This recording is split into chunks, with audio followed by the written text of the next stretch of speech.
Man, look at that turnaround from the bubble. You were a mess the last time you were on this show. Now you look fantastic. Amazing. And let's get right to it because big day today. The NBA officially released the first half of the schedule for the 2020-21 season. A few highlights for the Lakers. December 22nd, Brez. It's opening night against the Clippers. Christmas, Luka and the Mavs. MLK Day, the Warriors, February 20th. Finals rematch against the Miami Heat. So a breakdown of the Lakers' schedule. 37 games in the first half of the season. 19 at home, 18 on the road, 5 back-to-backs. That longest road trip of the first half, 7 games. That's going to be in late January. Longest homestand is 5. That's in February. Preseason games begin in just 7 days. Regular season, less than 3 weeks away. Head coach Frank Vogel is quite aware of how quick the turnaround has been. Our first big challenge of the year is trying to strike that balance the right way. We want to make sure that we're easing guys in that did not have a normal offseason. The guys that basically are returning from playing in the championship last year with our team. We don't want to overdo it early with those guys, but at the same time, the games are coming up very quickly. So we also don't want to ease in so much that we make them vulnerable for those games to injury. So we're going to have to on a day-to-day basis try to strike that balance, not overdo it early and make them vulnerable to injuries in camp, while still getting them ready so that they're not vulnerable when the games come around. The thing about the pandemic is most teams are not able to play the normal, month of pickup games, that everybody's used to coming into a camp. You get all the bumps and bruises and those things underway before camp even begins. And then the intensity level increases when camp begins. So without that, again, we're just going to have to keep a close eye on the ramp up, to getting these guys ready to play. We got to get them moving. With training camp intensity. We got to get them playing live basketball with training camp intensity, but we got to do it probably in small doses early and just try to build it up as we get closer to the regular season. Okay, as mentioned, under 3 weeks until the season starts. The Lakers will play 5 times in December, 4 at home to start the season. That's nice. The opener against the Clippers. Of course, Luka and the Mavericks on Christmas. Back-to-back, T-Wolves come into town, followed by Dame time and the Blazers on the 28th. They finish out 2020 on the road against the San Antonio Spurs, guys. And as Vogel mentioned, it's not going to be easy for the team. Not a lot of time, but everyone's kind of operating under the same guidelines. But for the Lakers, guys, they played until mid-October. So, Brez, Kyle, I'll ask you guys this.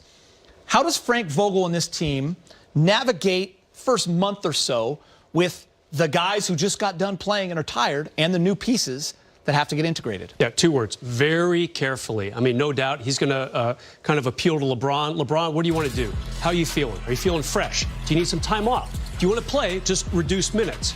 Same thing for AD. Look, Frank Vogel knows these guys went very, very deep into the playoffs. And I guess one good good piece of news from the schedule, right, 3 of the first 4 games, kind of tough. Clippers, Dallas, Portland, probably some playoff teams there. But then the next few weeks after that, it gets pretty breezy. 3 games against the Spurs. Chicago is in there. OKC. A couple games against Houston, whatever they're going to be. What's John Wall going to be doing? So the first week might be a little tough, but then some time to kind of slowly get these guys reacclimated to the NBA game. Remember, Kyle, last year's team was driven. They had a lot of time off. The new pieces came in, instant chemistry, everyone on the same page. What's the challenge this year with finding that chemistry? Yeah, I mean, I think it's going to be tough because precisely what we're describing. You have that mix of guys who are going to need to be integrated slowly. And then you have some guys, some younger guys like Montrezl Harrell and Dennis Schroeder who, have had a little time to play pickup and train and do some of that months of off-season work that a lot of players do. I mean, some of these guys haven't even played pickup games. Markieff Morris the other day said, I think I picked a basketball up for the first time since the bubble last week. So the challenge is really going to be, can we get to a place in the next, 2-3 weeks until the opener on December 22nd, where the new guys and the guys who are returning are doing about the same amount of work and be able to play just as hard as each other. And Brez, let's take a look at the 7-game road trip. Is that formerly known as the Grammy? The trip Grammy they used trip. to go on? That was always absolutely. the long one. Facing some of the best the East has to offer in the Bucks, the 76ers, and the Celtics, and the new look Hawks. They'll see their good friend Rajon Rondo. It's never an easy trip, right? It's going to be different this time, obviously. Yeah, I've been on, 12 or 13 of these trips, and it's usually freezing cold. And it's tough to go in and out of these arenas, fans or no fans. It's really going to test them. You know, a lot of teams are kind of made or broken on trips like this. That's not the Lakers' case. We know they're going to make the playoffs, but maybe some seeding could be at stake right around that point. They're going to be among the top 2 in the West, or maybe kind of lagging off the lead at 4 or 5. Some really good games. Can't wait to see them play, in particular, against the Milwaukee Bucks. That's going to be awesome. And Kyle, I'm sure when you got the schedule back in the day, you would look immediately at the long road trips. What does that mean to you now and what your job is? Yeah, I mean, it's going to be tough. I mean, especially when you layer on everything going on with, state and local ordinances of quarantining and what's required. And in my case, as a beat writer, I would travel commercially in a normal year. And right now, if you travel commercially, then, if I got a positive test on the road, what are the options there? So that's definitely something. And I anticipate it's going to be a lot harder to travel in that way. But, there's some trips that might be picked out, maybe surgical more than doing a long run in the Grammy trip. So it'll be interesting to see how that develops and hopefully how much safer the world can become in the next 12 months. Well said. The schedule release was big news, but obviously the biggest news for the Lakers was AD signing for 5 more years. The Brow gets a max contract. Here's how the numbers break down. Starting this season, Davis will make $32.7 million. It goes up every year from there. A total of 5 years, $190 million, Brez. AD will have a player option for the 2024-25 season. That's at $43.2 million. That's pretty good. Davis spoke with the media on Friday and let it be known he was always coming back to the Lake Show. Yeah, it wasn't a matter of, was I coming back or not. I think it was just more so, figuring out, the contract length. It was more so just trying to figure out what's best for me and my family, trying to figure out, do I want to do a long-term deal, short-term. I just, figured, this is the place I want to be. I don't plan on, anywhere. As you can see, I'll be here for the next 5 years. So I just thought it was best for me to just go ahead and lock it in. And it's tough not to be in LA and play for an organization, especially when you just won a championship, and a lot of people say the toughest that was to win. So I just want to be here. I want to be here. My family wants to be here. I love this organization. I love the coaching staff that we have.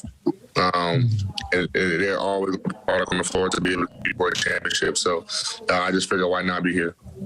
Can you just get more into the decision process and why 5 years? Because obviously you had some other options available to you to maybe go a couple of years and then come back into free agency when there could be a larger salary cap. Yeah, I thought about that, and that could have been a, 2-year, 3-year deal. But like I said before, I want to be here long term. It's a great organization. I just felt like that was the best option for me. And then, I have to think about also, the reality of things too. I do have a little history with injuries, and a 2-year deal, you kind of bet on yourself. Do I get to that? God forbid, knock on wood, something happens, things like that. So, you want to secure the most. I want to secure the most amount of years possible, and be here long term with this team. So I thought the 5-year deal was best for me in my situation.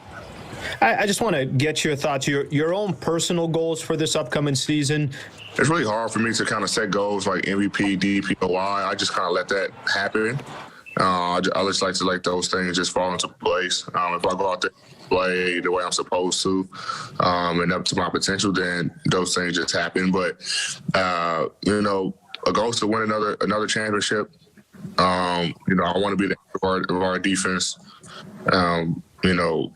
My goal is just to be on the floor as much as possible, doing whatever I can do to help the team. I got good news. AD believes in the team. Obviously, some insurance because of health and just being smart, like he alluded to, and he took that max contract for $190 million.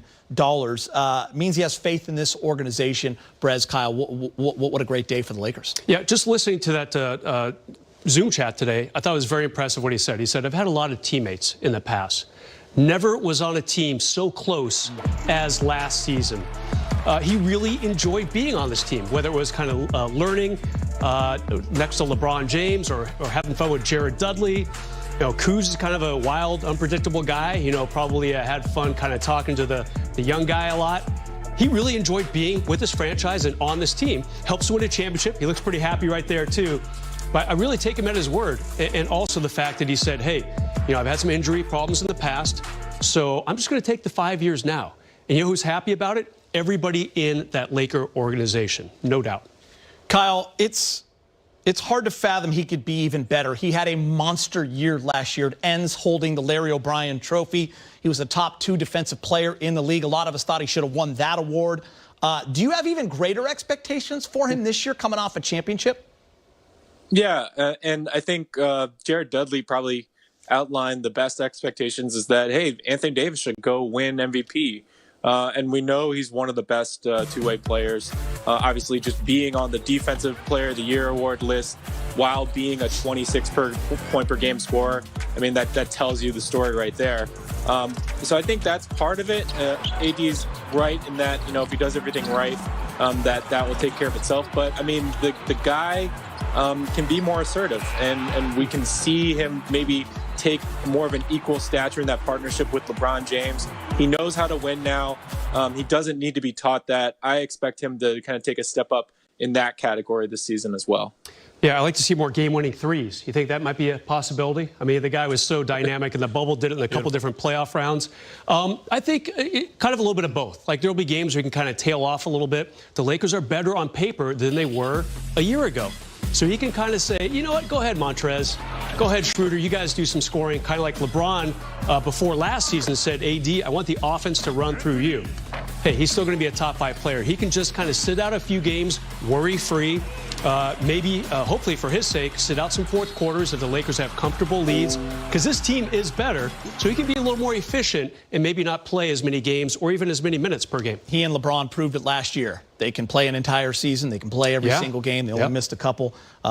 So this year, I assume there'll be more load management, especially coming off Makes sense. Just a few weeks, it seems like. All right, some more Laker news. I want you guys to weigh in on this. After being waived, Quinn Cook has re-signed with the Lakers. Cook's a 2-time champ. He won 1 with the Warriors, 1 with the Lakers last year. Averaged over 5 points a game, shot 43% from the field last season.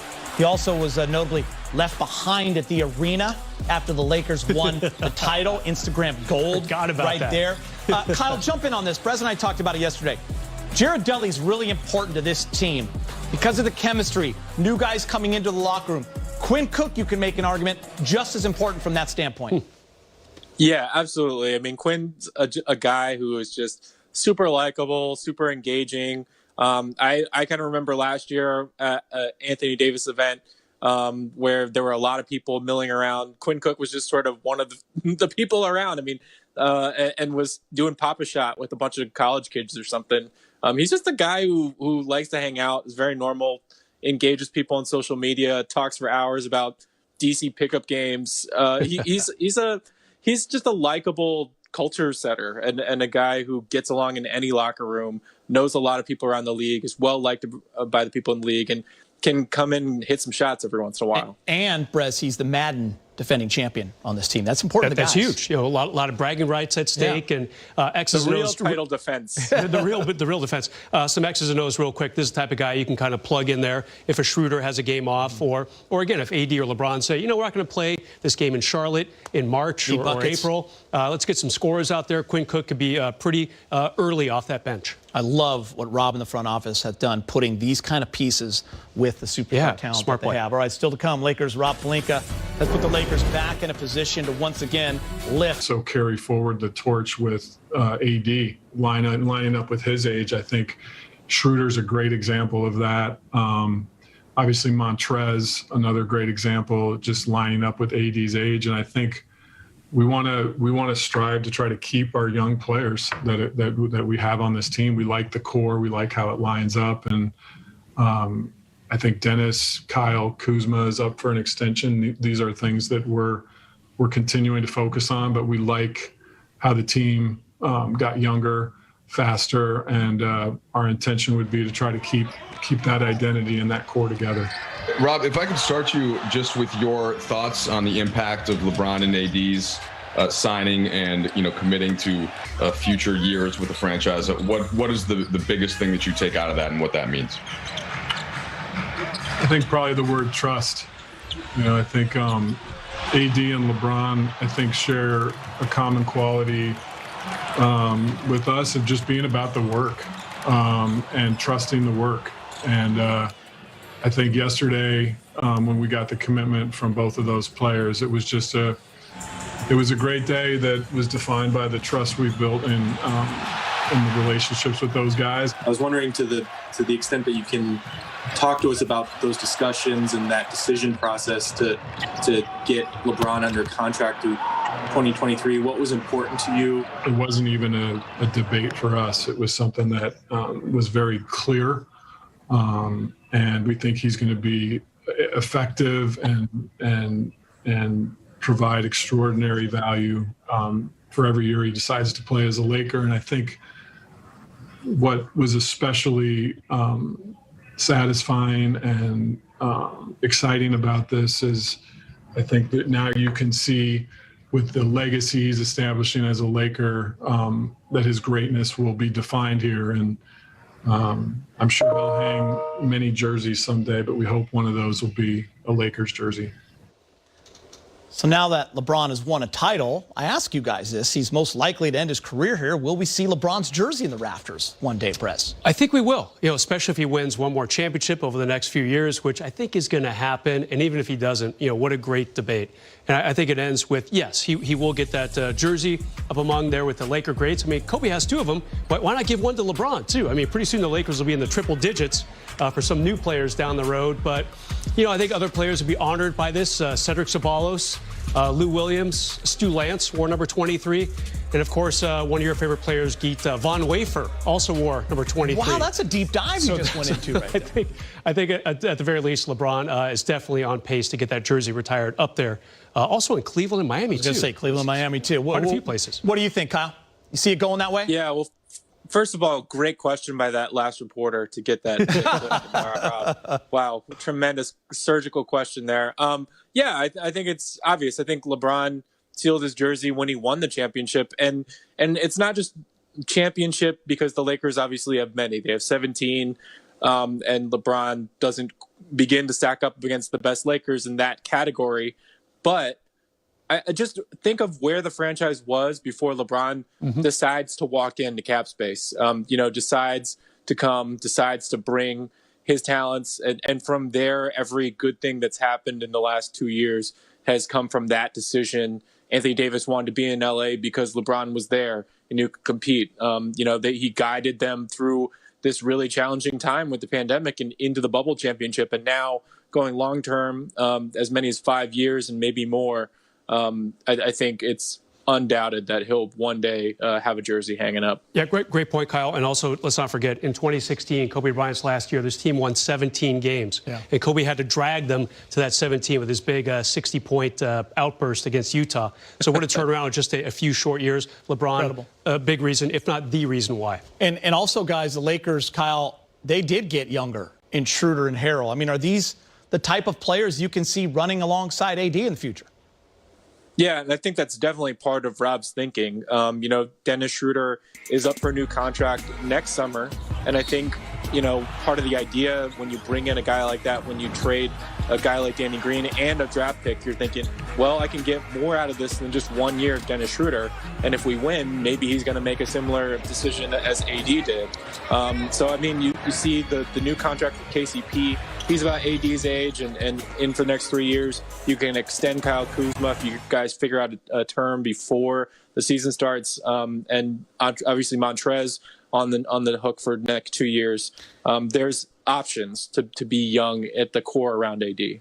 Prez, how important is it to put some youth around AD and LeBron so you're not only planning for the present and making a run, but you also got an eye on the future a little bit? Well, that was a great graphic. 10 guys under the age of 28 right now. Last year's team had 9 guys over 31 or over by the time the season ended. So you're getting a lot younger overnight. And again, Kuz for Rob Pelinka across the board. He had very little trade capital, not a lot of draft picks to throw away because he's traded so many already over the next several years. To make this team that much younger, that much faster, that much more appealing, really impressive work by him. All right, guys, still to come. The Brow had back with Kobe and Pau a decade ago. The Heat with LeBron got it done 2012, 2013. And the latest team to do it, the Warriors, back in 2017, 2018. The Brow got his first taste at a title, and the way he sees it, the Lakers have what it takes to get it done again. We're going to be great defensively this year, and that's what we lay our hats on. And I think that's what's going to help us, repeat, continue to be a defensive-minded team. And I think the guys that we brought in, their roles on teams have been, to lock down defensively and guard some of the best guys at their position. So coming here and being a part of a team who wants to play defense, I think is going to help our team tremendously. We're going to have to be even better. The first thing you have to understand about going into a repeat is that it's going to be harder than the year before. The bullseye is going to be bigger, and we played longer than everybody else, had a shorter offseason than everybody else. So the odds are stacked against us from that standpoint, and the identity of what and who we were last year has got to be repeated. If we're going to try to repeat as champions, we've got to have the defense mindset. That's going to be the first message of day one of camp. And, togetherness, sharing the basketball and selflessness. Those two things were pillars for us last year. And, that'll have to be the same for this year. As a champion, you're going to get everyone's best shot. Everyone's coming after you. You have a target on your back. So I think you're going to find that motivation. I think we have a bunch of new guys too who want that, who want to compete for a championship, who wants to win a championship. So I think we'll be fine in that sense. But it is hard to go out there, in a quick turnaround to compete at a high level and try to, reclaim the title again. But I think we have, the mindset, the coaching staff, the players to make sure that we're able to do so. The NBA season, it's quickly approaching. 37 games have been announced for the purple and gold to their quest to repeat. Time for some rank 'em. A little different now. You love this game. I do love this game. I used to like the touch screen, but we don't have that going on right now. So you guys are going to rank first half of the schedule, 3 games. Your top 3. Brez, we're going to go with number 3, games to watch. Give us your third. Yeah, I'm going to go a little bit into the first half of the schedule. I'm going to go at Denver in February. Kind of a nice little where are they now? Kind of a check-in point for the Lakers as we get close to the halfway point. Obviously, a pretty fun West Conference Finals. Denver lost a couple guys, picked up some guys. Lakers, dramatically different. And, Phil Jackson used to always say, you don't know much about your team until about 2 months into the regular season. That's going to be right around this point. Yeah. Almost like that 6-week mark, right? Yeah. You know who you are. Exactly. He always said that right around Christmas was a pretty good indicator of what you got. And Christmas comes in December, which is where we're starting the season pretty much. So I'll take this game in February against Denver. Good choice. What about for you, Kyle? Yeah, just as a spoiler, I'm not picking any games in the first 2 or 3 weeks for the Lakers. But the game that I think is going to be the first significant challenge is at Milwaukee on January 21st. The Bucks have done some retooling and did not get Bogdanovich. I think that would have really pushed them into the sphere that the Lakers are in right now. But that we'll see what Giannis wants to do and how motivated he is, and how much that team changes with Drew Holiday. And I'm really excited to see what that matchup of potential title favorites is like. Perez, number 2. Kyle's number 3 is my number 2. I also like this Bucks game. Remember the Lakers last year in Milwaukee? Not their best showing. LeBron had trouble shooting, and the Bucks ended up winning. Giannis was a three-point threat that night, too. There you go. Yeah, Giannis is actually hitting threes. A lot has changed in the world since then, but I want to see how the Lakers do against my preseason favorite to win the East. As Kyle said, the Bucks could have been a little bit more strong than they really are, but I do like that Drew Holiday pickup for sure. Huge for them. All right, Kyle Goon, number 2. Yeah, sliding over to maybe the other title favorite in the East, Miami Heat. They're coming to LA in February, I believe. Yeah, so that should be a good one. They've retooled a little bit, but obviously you just want to see what kind of growth you get out of young guys like Bam, out of Tyler Hero, and what Jimmy Butler's still bringing to the table. If you can find that finals energy for the regular season. Remember, they were, what, a 5th seed? Last year, right? Going into the bubble and caught fire. Yeah, it's going to be interesting to see how they come out. All right, Brez, your number 1 game to watch in the first half of the season. Well, I disagree with Kyle. I'm picking a game in the first 2 weeks. In fact, I'm going to take Lakers-Clippers right off the bat. Oh, Brez, come on. Too soon? Too soon? I mean, hey, LeBron might have played all of 11 seconds in the preseason, but I want to see where these guys are. I want to see what he looks like. I want to see what AD looks like. How is Schroeder and Montrez in a Laker uniform? How are the Clippers? The last we saw them, there was yet another monumental collapse in the second round. How are they looking? Motivated, new coach? Yeah, a lot of new things for them, a lot of new things for the Lakers. One game, the first is 72, but I'm always excited to see them no matter what time of year they play. Why not make it opening night? Kyle Goon, number 1. Yeah, on just a more solemn note, this game really stuck out to me when I looked at the schedule. January 27th, the Lakers are going to the Philadelphia 76ers. Last year in Philadelphia, the game before Kobe Bryant died. Obviously, it's just such a unique spot because it's Kobe's hometown. And I'll just never forget just the tragedy of just feeling just a lot of contemplation about Kobe, his career, his place in NBA history, and then to lose him as we did. So, I think it's going to be obviously a solemn game, but hopefully a special game. Getting national TV play, and I think there will be something to look forward to out of that. Well done, guys. 6 great Classic and City Edition jerseys for the upcoming season. Look for the upcoming season here, paying homage to when the franchise made the move to LA in 1960. You like those, Brez, or Love what? Love them. Love the color scheme. I think it's going to be a really cool jersey, and off to the right start by getting Elgin. I wish I'd seen more of him play. You know, we grew up in the 70s, Geet, and 80s. Just didn't get a lot of Elgin time. More of Kareem and Magic connection there. But what a great start for introducing these jerseys. Kyle, you like the blue or the white? Personally, I don't love teams getting tremendously out of their color range, but I think the video was a little bit more endearing too. So I think overall, all things considered, I like the white a little more, but I don't love teams like, I mean, it's purple and gold. It's such a good combination. Like, why get too far out of it? But I mean, thanks for coming around, Debbie Downer. Get off my lawn while you're at it. All right, listen, Hoop Central Twitter account sent out a question asking fans to name an NBA player you think will take a giant leap this season. LeBron James responded with Kyle Kuzma. Listen, guys, Kuz hears the noise. There are expectations. We talk a lot about it on the show, especially with the young core all being traded away and him staying a Laker. This is a vote of confidence from LeBron. What's the significance of this, in your opinion, Brez? I think LeBron is looking ahead to the games where, you know, people might be sitting out for rest purposes, and he's saying Kuz is going to be that guy. He's going to get opportunities this year. Maybe last year was a bit of an adjustment for Kuz. He was no longer the most favored player by LeBron on the Lakers. Not a lot of long-distance connections, easy buckets for Kuz from LeBron. That went to AD for obvious reasons. Kuz, though, is going to get a little bit more chance to spread his wings, actually. I think there's going to be some times where LeBron sits out. Remember last year, back in January, game against OKC, a very good team. No LeBron, no AD, no problem. Kyle Kuzma scored 36 points. That might happen again, especially early in the season, those type of chances for Kuz. You know, Kyle, I feel like I spend a lot of time kind of defending Kuz because I think the expectations sometimes aren't realistic.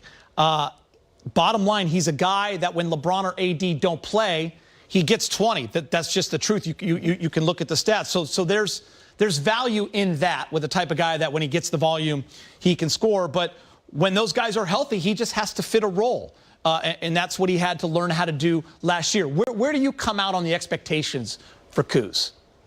Yeah, I think it's tricky. I actually take a slightly more cynical view of LeBron's endorsement of Kuz in that, he's up for an extension. They might not reach it. He might be a restricted free agent next year. Although I think the Lakers should look at in his value because, as we're talking about, I mean, he's a valuable role player. He can start. He can play a little defense. He can shoot a little bit, although he has to shoot better next year. So he has those signs and some of those tools that the Lakers are really going to need at the right age and perhaps the right price. So I think this is LeBron's way of saying, hey, stay invested.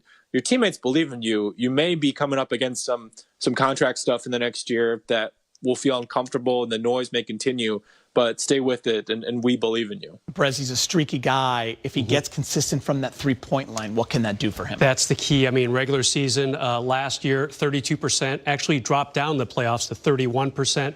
Remember, a great rookie year behind the arc, never quite found that stroke, and he was working on it too. Remember, he revealed in the bubble, he spent a lot of time during the 4-month break, just kind of sitting in a chair, working on just trying to shoot different ways.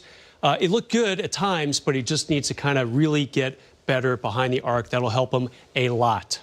We're moving on. The games will continue. Coming up next, a schedule release edition of Fill in the Blank. That's next.